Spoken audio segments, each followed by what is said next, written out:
नमस्कार, मी पंजाब हवामान अभ्यासक मुक्काम पोस्ट गुगळी धामणगाव तालुका शिरूर जिल्हा परभणी। आजपासून परत एक शेतकऱ्यासाठी अंदाज आहे। ते 8च्या दरम्यान अतिवृष्टी होणार आहे, मुसळधार पाऊस पडणार आहे, म्हणून मुंबईच्या सर्व जनतेने काळजी घेण्याचं हे करावं।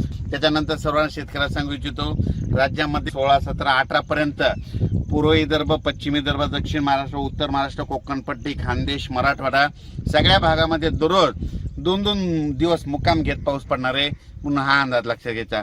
परत पुन्हा आणखीन एक सांगू इच्छितो, त्याच्यानंतर 21 तारखेपासून 21 जुलै ते 26 जुलैच्या दरम्यान परत एक चांगला पाऊस येणार आहे, म्हणून हे अंदाज लक्षात घ्यायचा।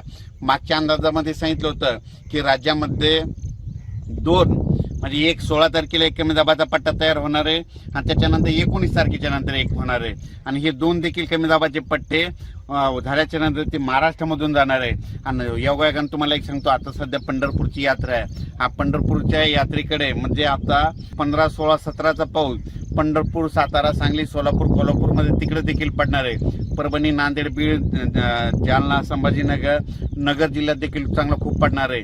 त्याच्यानंतर बीडमध्ये, लातूरमध्ये, तसेच सातारा, सांगली, सोलापूर सगळीकडे।